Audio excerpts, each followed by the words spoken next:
जितने जागते जावांगे उतना पता चलता जाएगा। आपकी गैथली अर्ज करा, हर बंदे की जानकारी उतनी समझ लो जितना जागया है। जितना सुचेत होंदा जाएगा पवित्र होंदा जाएगा, जितना अचेत होंदा जाएगा अपवित्र। पशु पक्षी गंदगी भी खा लेंदे ने, बिष्टा भी खा लेंदे अचेत, लेकिन मनुख नहीं खाएगा क्योंकि सुचेत भूखा तो मर जाएगा, लेकिन इस तरह नहीं करेगा। सुचेत पशु खा लेंगे क्योंकि अचेत ने। ते जी पशु शरीरक तल पे गंदगी भी खा लेंगे, मानसिक तल पे जिहड़ा मनुख अचेत है ते मन मैला है उसका, अचेत है जितना, यकीन जानो फिर उसकी हालत की होगी, किस तरह जीवेगा। भगत कबीर ने गल खोली है, अचेत कठोर होवेगा, पत्थर कठोर है, सुचेत कोमल होवेगा। इस वास्ते अचेत नूं संग दिल कहंदे ने। संग पत्थर हुंदा है, संग दिल, पत्थर जैसा दिल। अचेत संग दिल होवेगा। कोई कठोर मनुख दिसे तुहानूं ते बचन उसदे कठोर होवन, बोलना कठोर होवे, हाथ नाल भी सट मारदा होवे, बोल के भी सट मारदा होवे, कठोर है, पत्थर है, अचेत है। जितना अचेत है उतना ही मैला है। सुचेत है वो हर एक दे औगणा ते पड़दे पाएगा, क्योंकि उसनूं दिस पैंदा है। औगण मनुख की कमजोरी है, गुण प्रभु की दया है, उसकी रहमत है, उसकी बख्शिश है। पर अचेत निंदक होवेगा, इतनी मैं अर्ज करा। सुचेत सही बोलेगा, अचेत व्यर्थ बोलेगा। हर जस सुने ना हर गुण गावे, बहुत ने ही असमान गिरावे। मूर्ख दे अचेत दे तीन लक्षण दसे ने, व्यर्थ आशा, व्यर्थ कर्म ते व्यर्थ ज्ञान। अचेत मनुख दे लक्षण, व्यर्थ कर्म, वो कुछ करदा रहेगा जो व्यर्थ है, ना खुद लिए लाभकारी ना दूजे लिए। व्यर्थ कर्म, ये व्यर्थ कर्म समाज दे भी चल सकते हैं, व्यर्थ कर्म धर्म दे भी चल सकते हैं। और धर्म दे इस तरह के व्यर्थ कर्म बहुत चलते हैं, बहुत चलते हैं। व्यर्थ कर्म मूर्ख दे लक्षण ने, अचेत दे लक्षण ने। व्यर्थ आशा जो कदी पूरी नहीं हो सकती, पर अंदर चलाई जाता है, चलाई जाता है। मेरे मित्र ने अदकी आए हुए ने 5-7 साल पहले, मैंने उन्होंने कहा, गैनी जी मेरी अखां च ऐसी ताकत आ जाए, वो जिहड़ा बंदा मेरे नाल लड़िया ना तो उन्होंने मैं वेखा तो भस्म हो जाए। मैं कहा व्यर्थ आशा है, ये आशा नहीं पूरी होगी, ये कढ़ दे। ये मैं एक निक्का जिहा उदाहरण देना, ये कईयां दी इच्छा होगी। हिटलर ते अंदरों सोचता सी सारा इंग्लैंड भस्म हो जाए, सारा रशिया भस्म हो जाए, सबनों में भस्म कर दें, खाक कर दें, राख कर दें। कोई इच्छा करदा है कि कोई इच्छा की पूर्ति वास्ते यत्न करदा है, मैं राख कर दें, अगले नूं खाक कर दें, मिटा दें। व्यर्थ इच्छा, व्यर्थ ख्वाहिश, व्यर्थ कर्म ते व्यर्थ ज्ञान। व्यर्थ ज्ञान केड़ा, जिसनों अमल दे च नहीं लेना, ते कट्ठा करी जाना है, कट्ठा करी जाना है, सिर दा बोझ। सिख साधी साहब ने इसनों इस ढंग नाल तशबीह दी है, दुसदे मुहाफिज बदबही खाक शैतान नाजम में शबद। कहंदा 10-15 खच्चरां दे उत्ते कुरान शरीफ लद के एक मसीद तो दूसरी मसीद दे पहुंचा दईए कि क्या एक खच्चर मौलवी फाजल हो गई, आलम फाजल बन गई, फकीर साईं बन गई, पीर साईं बन गई। कुरान लद के ले गए एक मस्जिद तो दूजी मस्जिद तक। पुराने जमाने च बार बरदारी का काम इना तो होंदा सी कि जे पिठ के उत्ते कुरान शरीफ लद के एक मस्जिद तो दूसरी मस्जिद विच खच्चर पहुँचा देवे तो कोई पीर साईं नहीं बन जाती, वो आलम फाजल नहीं बन जाती, वो कोई मौलवी फाजल नहीं बन जाती। कि जे गीता दी 100 पोथियां लद लवे एक खच्चर एक शहर तो दूजे शहर पहुँचा देवे तो भगत जी बन जाएगे। ते सुंदर गुटके सुखमनी साहब दे गुटके जपजी साहब दे गुटके 150 लद के किसी खच्चर ते चलो एक गुरुद्वारे तो दूजे गुरुद्वारे पहुँचा दईए, ये खच्चर ब्रह्म ज्ञानी हो गए, ये कोई ब्रह्म ज्ञानी हो गए। पिठ के उत्ते गुरबाणी लदी हुई होवे तो ब्रह्म ज्ञानी नहीं, तो दिमाग के उत्ते जे लदी हुई है तो कहदा ब्रह्म ज्ञानी है, बोझ लदे।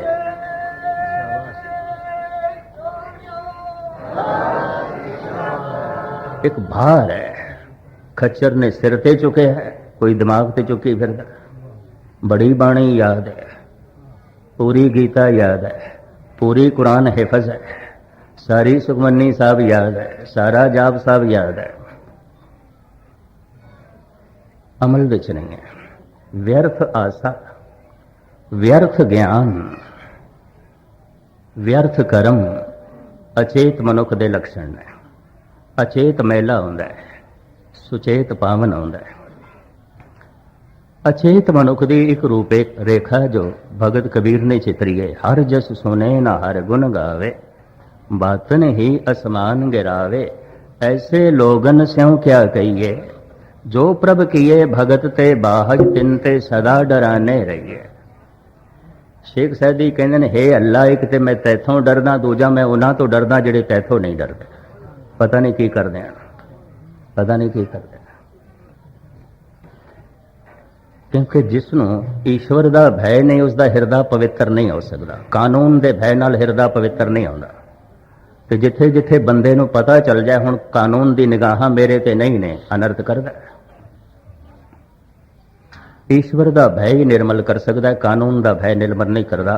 सारी दुनिया कानून मौजूद है, पुलिस मौजूद है, जेलां मौजूद ने और सजावां मौजूद ने। सारी दुनिया च चोरी मौजूद है, यारी मौजूद है।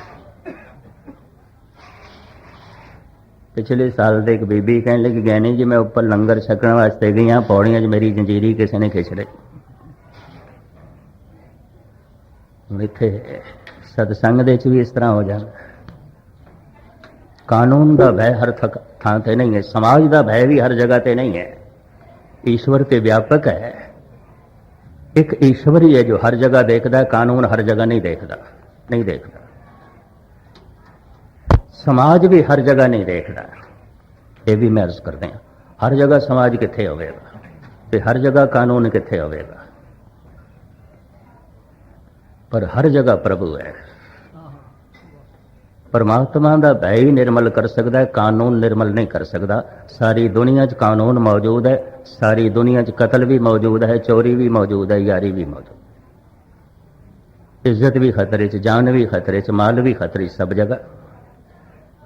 ईश्वर का भय ही हिरदे नूं निर्मल करता है, क्योंकि वह व्यापक है, कानून व्यापक नहीं है। किसी थां देखता है, किसी थां नहीं देखता। यह भी मैं अर्ज करते हैं कि कई दफा कानून के मुहाफिज ही कानून नूं तोड़ते हैं। यह भी अर्ज करते हैं जिन्हां दा काम हुंदा है रखवाली करना, उसे दा ही जिक्र गुरु नानक ने किया है। उल्टी वाड़ खेत को खाई, वाड़ ते सी खेत की रखवाली वास्ते ते वाड़ ही खेत खाण लग पे। अक्सर ऐसा होता है। खैर मुख्तसर मैं अर्ज करा, ऐसे लोगन स्यों क्या कहिए, जो प्रभ किए भगत ते बाहज तिनते सदा डराने रहिए। बैठत उठत कुटलता चाले, आप गए और अनहों घाले। उठदियां बैठदियां हर वक्त कुटलता, हर वक्त माड़ी सोचनी, हर वक्त पैड़ी चाल। और एक नुकता होर बयान किया है बड़ा कीमती कबीर ने। आप न दें चुरू भर पानी, कहन दे जय गंगा आने। भागीरथ की निंदा कर दें जिसने गंगा लियांदी सी, आप चुल्लू भर पानी भी देण नूं तैयार ने,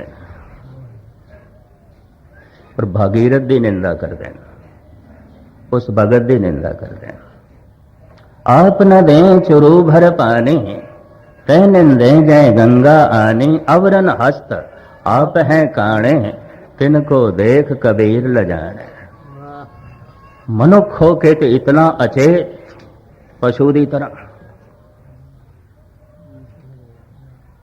पत्थर अचेत जरूर है, पर बेखबर है, बिल्कुल बिल्कुल बेखबर। इस वास्ते पत्थर नूं संज्ञा इस ढंग की भी दी गई है, संत की। संत कैसा होता है? दुख सुख तो निहारा। संत कैसा होता है? उसको पूछो कुछ परमात्मा बारे, तो हुण मैं अर्ज करा, कुछ भी दसन जोगा नहीं आता। इस संबंध में मैं उस्ताद जोत का एक बोल थोड़े सामने रखा। शायर लोग सारे बैठे ने। किससे पूछें पता जाए मंजिल, किससे पता पूछें जाए मंजिल, जिसको खबर थी तेरी वो बेखबर मिला। जिन्हों कुछ तेरा पता सी, वो तो तेरा पता दसन जोगा ही नहीं। किससे पूछें पता जाए मंजिल, जिसको खबर थी तेरी वो बेखबर मिला। जिन्हें कुछ उसनों जाने वो तो कुछ कहने जोगा ही ना रहा। वो तो कहते हैं, कोह कबीर गूंगे गुर खाया, पूछे तो क्या कहिए, पर कोई जमीन आसमान दे कलाबे मिलांदा। तो हुण मैं अर्ज करा, जितना अचेत है उतना कठोर है, जितना अचेत है उतना अपवित्र है, जितना अचेत है उतना झूठा है, जितना अचेत है उतना निंदक है।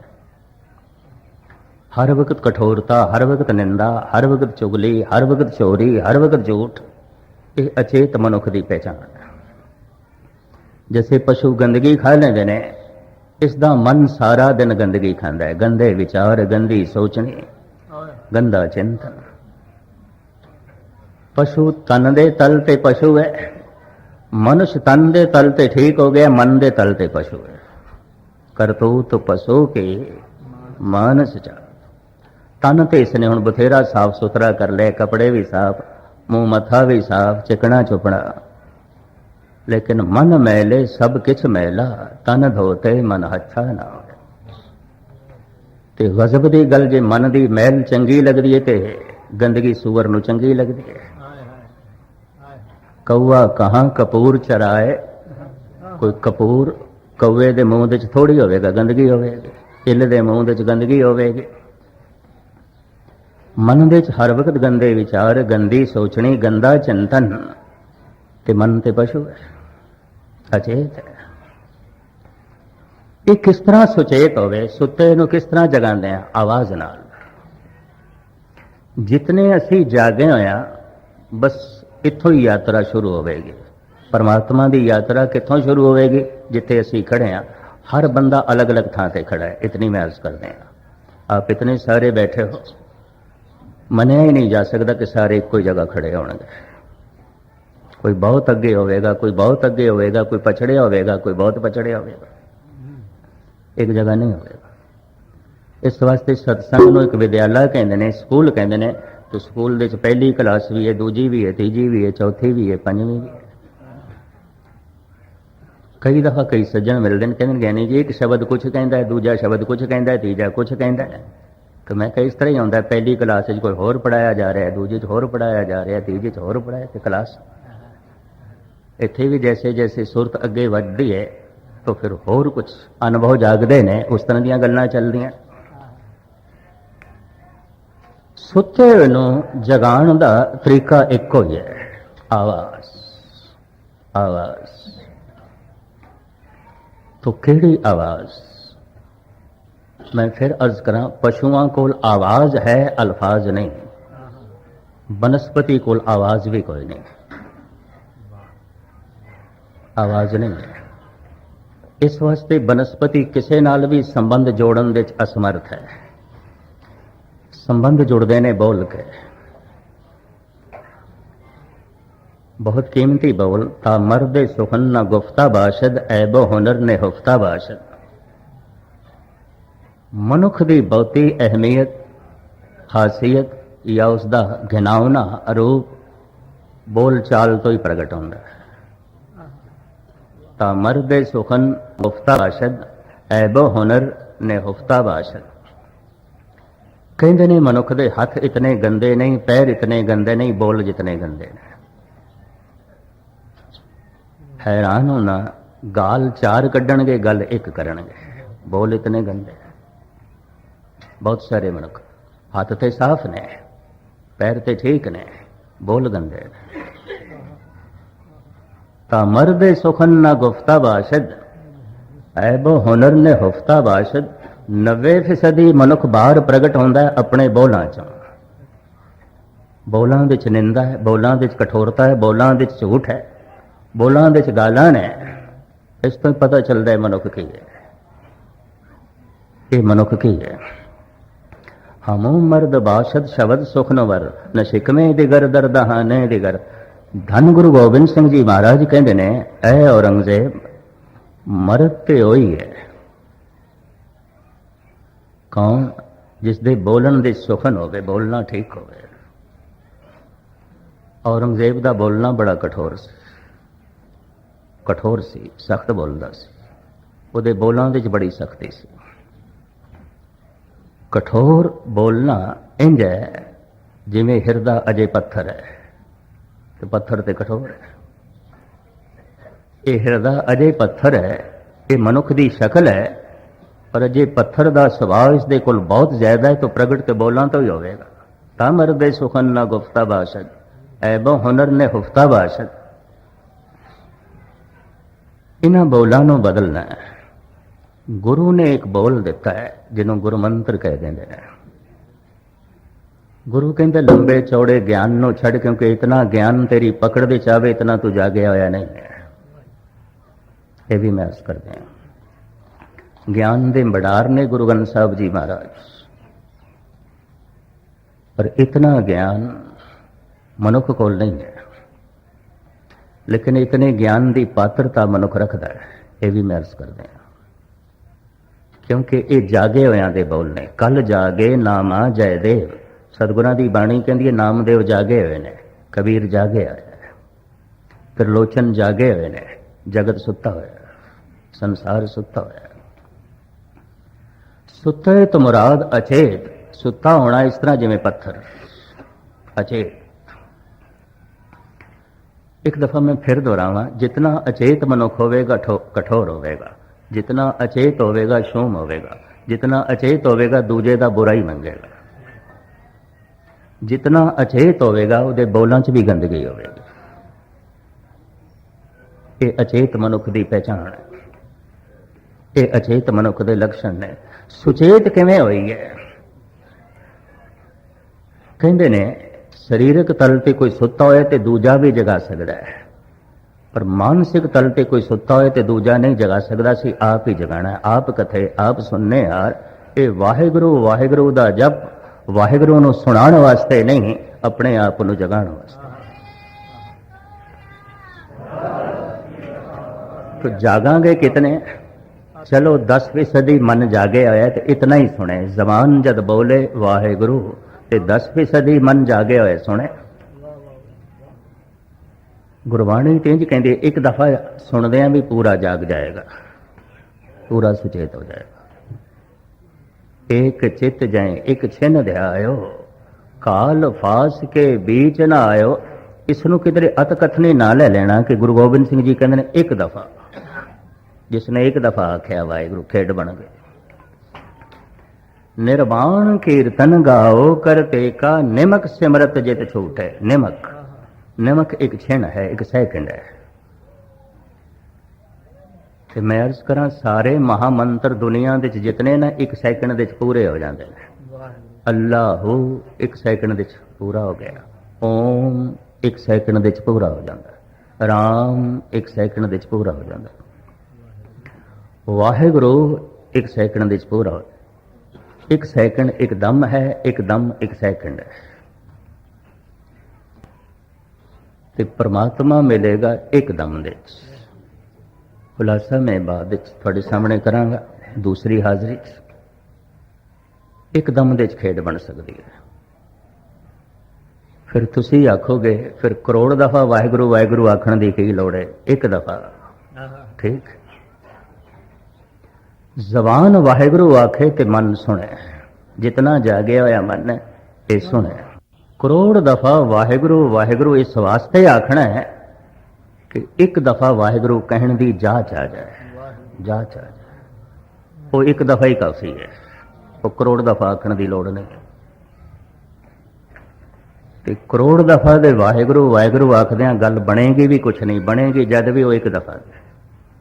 एक चित जाए एक छिन दे आयो, काल फास के बीच ना आयो। इसनों बारीकियां दे नाल गुरबाणी ने, भाई गुरदास ने, भाई नंद लाल ने जिवें बयान किया है, मैं रात की हाजरी थोड़े सामने रखांगा। मनुख जितना अचेत है इस तो ज्यादा भी अचेत हो सकता है अगर कोई संगत हो जाए। मनुख जितना सुचेत है इस तो ज्यादा भी सुचेत हो सकता है, पूर्ण सुचेत हो सकता है अगर सत्संग हो जाए। तो ये सत्संग सिर्फ सुचेत करने वास्ते है, जगाने वास्ते है। इत्थों ये प्रेरणा लेनी है कि वाहिगुरु मंत्र दे जप नाल अपने आप नूं जगाइए। गुरबाणी यही कहती है, सिमर सिमर गुर सतगुर अपना, सोया मन जागा।